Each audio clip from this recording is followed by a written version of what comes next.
Welcome to your latest Nottingham Forest news. Coming up on today's episode, Forest set to hijack over Iheanacho. Sorry seems to be the hardest word for some. And Miguel will be confirmed on Monday, and Arsenal cannot afford Millo. All this coming up on today's latest Forest news. Let's get into it.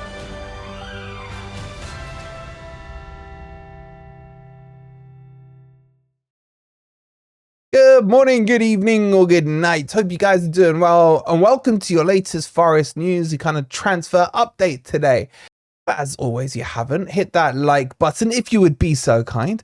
Subscribe to the channel if you are new. This is the place where you get your daily Forest news, be it on transfers, be it on the rumours, be it on anything to do with Forest. Your one-stop shop right here. And let's kick this off with this Iheanacho story, with Forest being linked and Forest looking to hijack a deal. Now, Iheanacho is a player that's been linked to Forest last summer, where we were looking at spending about 15 to 20 million pounds on the 27-year-old from Leicester. However, fast forward on 12 months, and he has not signed a new contract with Leicester. In fact, he's basically been released from a month ago, and Forest can pick him up on a free. Don't get excited with the word free. How many times do I have to tell you guys free is not free? There's only one thing free in this world, and that's straws from McDonald's. Anything else, there's always a charge.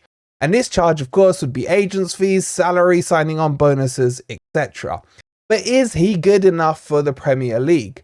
Well, he does have a track record in the Premier League. He's had 296 appearances. He's scored, I can't remember, 42 goals and 25 assists. There, it's coming back to me. I really should make notes while I do these videos, but much hassle. But the other thing here is that Villa are interested in him, and Villa are looking to sign him. But Forest have edged their noses in front when it comes to Iheanacho. So potentially this could develop. And with it being free, it doesn't impact the PSR books that much. So, how do I feel about Iheanacho? This time last year, I would have taken him. This time this year, I'm not so keen. Look, if we sell Taiwo, then I'll take Iheanacho. I think they have similar traits in terms of the way they play. I feel Taiwo is probably a bit stronger. I'd say Iheanacho has a bit more football IQ. Slightly better acceleration off the bat for me with Iheanacho. Taiwo probably is the better finish, not stylistically, but just seems to be in the right place at the right time. So I wouldn't want both of those two in my squad. But I don't really want him anyway, because I don't want Che Adams, and I can tell you pretty confidently he won't be coming to Forest. Sorry, Lemmy. I'm not that keen on Antonio either. If I had to take one of those two, it'd be Antonio. And I'd put Iheanacho in that same bracket as Antonio. Although he's a lot younger at 27 and Antonio's 34. If I had to lean to one of these freebies, it would probably be Iheanacho. But I don't want a freebie. I want Forest to pull out a marquee signing that's a striker that we can depend on, that can stay fit, game in, game out, week in, week out, bang the goals in. Look, I'm not saying we need a 25 a season goal scorer. That would be lovely. But they don't grow on trees. I still feel the right approach is probably either we go full hog and get a marquee signing, or we look at the Brazilian market again and bring in one of those players that we seem to be scouting so well. So, how do you guys feel about Iheanacho? Would you take him? And let me know in the comments down below. Out of the three quote-unquote freebies, what is your pecking order on that? Iheanacho, Che Adams, and Antonio. Get that in the comments down below. In the words of Elton John, sorry seems to be the hardest word. And that's exactly what the case is with that idiot Gary Neville from Sky Sports, ex-Man U boy, and just whiny. He's got such a whiny, high-pitched voice. It really does go through me at times. And there's been a statement released from Sky Sports on the download, but we're going to make it on the upload. Was that? I don't know. But let me read the statement out to you from Sky. Actually, before I read it, let me explain to you what I'm talking about, because some of you must be thinking, what the hell's going on? Remember back to the Everton match where Forest released that tweet? And then Gary Neville afterwards started calling Forest some mafia gang and basically insulting Marinakis and the hierarchy at Forest. Forest didn't take this too lightly and spoke to Sky Sports, and there was talks that this was going to go legal. But now Sky Sports have issued an apology. But it's not Gary Neville issuing the apology. Let me read it to you.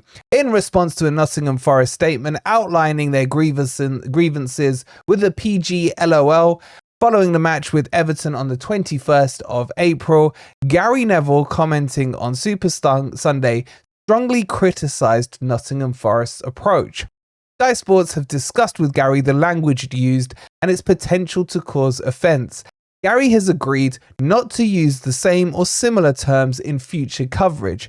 Sky Sports apologises to Nottingham Forest for any offence caused by the language. Sky Sports apologised to Nottingham Forest, not Gary Neville apologising for being a bellend. No. That's beneath him. That's beneath him. He's hidden behind the blouse of Sky, and he's just a twat. I'm just gonna say it. And like, is this enough for Forest? I think it is. From what we've spoken to, I think they're just going to let sleeping dogs lie. But I just feel Gary Neville's getting away with one. I really do. Look, he can react to how he wants about Nottingham Forest, but to make it personal, to start talking about mafia links and all this crap, that's taking it too far for me. And because he's ex-Man U, I just don't like him. But why is that okay for Sky Sports to turn around and just basically say to Gary Neville that he won't... Well, sorry, let me rephrase. Why is it okay that Gary Neville said that he's agreed not to use the similar or potentially offensive language again? That's not an apology, man. Grow a pair. Stop being such a crybaby, Neville. Step up and just apologise, because you're going to get ridiculed next time you're at the City ground. You Man U scumbag. But are you guys happy with this apology, or do you think Gary Neville should have manned up, owned his mistake, and said sorry? Or is he just hiding behind Elton John? Let me know in the comments down below. Okay, let's move on to the next story, and that's about the ever-dragging out saga of Carlos Miguel. This is something that was here we go, like 3 weeks ago, man. We announced it, it was all done, and everything's just been dragging on and on and on. As we said to you the other day, he's having his medical. That we believe is done, and we believe he will be officially announced on Monday. And then we can be like, thanks, let's move on and talk about how he fits in the team, rather than what he's doing in his party goodbyes and who his mates are reversing into. So Miguel is set, we believe, I can't confirm for sure, to be revealed as a Forest player come Monday by the afternoon, we think. And that still begs the question, who is going to be the #1 keeper? And we had this debate on Grumpy Old Reds, and we put a poll out to you guys on the live show. Now, I was quite surprised by, your guys' reactions and those idiots on the panel that we had on there, where it was quite split. Some would go Miguel as the starter and some would stick with Sells. I'm up for Miguel starting. I said at the end of last season, I think Forest needed a new goalkeeper. Not because I think Sells is crap. I think he's decent. Just think he's a bit boring. I don't mean that in a horrible way. It's just like, he's in goal. He hasn't made many blunders, but I feel like he could have made a couple more saves. A few camera shot saves as well. A bit of shithousery, Samba style. And I feel we'll get that with Carlos Miguel. Okay, I get he's an unknown. He's an untested quantity. But he's 6'8", man. Okay, Pantilimon was about the same height and he was utter garbage. But this dude's Brazilian. So just by default, he's going to be good. So I'm up for Miguel being the #1 choice. Now, what I will say, joking aside, is that Nuno's going to have to play a few friendlies with Miguel between the sticks and as well with Sells between the sticks. But the weird thing is Forest is still looking for another goalkeeper, as Sam Johnston is still heavily linked to Nottingham Forest, as is Kelleher from Liverpool. And if either one of those were to happen, then I really have no idea what the strategy is for the goalkeepers at Forest. Are we going to play 2 in between the sticks? Is there some new rule that I don't know about? And then who would become the #1? I feel you can have 2 #1s in a team, And then eventually what happens is the number one becomes the number one and the other one becomes the number two, and they fall into line and into place. But if you're going to get a third quote unquote number one, it's just not going to work. And then you'll feel obliged as the manager, as we saw last season, where we had Vlachodimos and we had Turner, both claiming to be number ones. Some would say they're both number twos, but they were chopped and changed every time there was a mistake or a little kickback or something like that. So I feel you have to have a defined number one. I feel you have to have your keeper coming in saying, this is my number one. Chucking my hat on him. I'm hell or high water. Unless he's injured, he's going in goal for me. And I worry we're going to make the same mistakes of last season. So I think this pre-season, is really important in defining who the number one will be. But who would you guys class as number one? Carlos Miguel or Sells? Let me know down in the comments. Okay, let's move on to talk about the Millo saga, as there continues to be twists and turns in this. And Arsenal have declared themselves basically out on Millo. Why? Because they feel his price tag is too high. Arsenal did have an interest in Millo. They even had an interest in him going as far back as January. But with Forest slapping a 70 million price tag on him, he's starting to get priced out of the market, which I'm happy with. Look, he said what he said, and he's an idiot for saying it. There's no two ways about it. We've seen him say stupid things in the past on political issues as well. So it's not his first time doing this in the wrong place at the wrong time, etc. But he is going to have a major issue because Forest do not need to sell him. Forest still have 4 years left on his contract and the power is with Forest. Yes, I know the contract isn't worth the paper it's written on, and a player can eventually force his way out. But I don't really want to or expect to see any toxicity coming from Millo.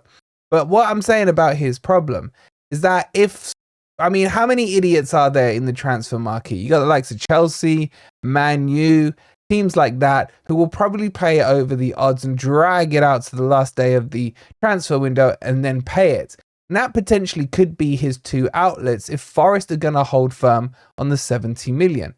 Now, if that doesn't happen, he's then got to face the wrath of us when he comes back with his tail between his legs, with maybe himself being notched down a peg or two in terms of his ego. But I will accept him back. Look, I'm sick of seeing our best talent piss off to other clubs that I hate. And I always feel that we've had so many instances, especially in my lifetime, where you look at the team and you feel one or two more players with another year under their belt added to the squad we currently have, and Forest could be pushing on to higher up the table. Some would say Europe, maybe even a title in a few years, who knows? But the point is, every time we get to that block, it's like Jenga. Someone pulls out that important piece and the whole stack falls down. And this is where I feel we're at with Forest. We only at the moment, for me, have 3 players who you can reliably say are the spine of the team.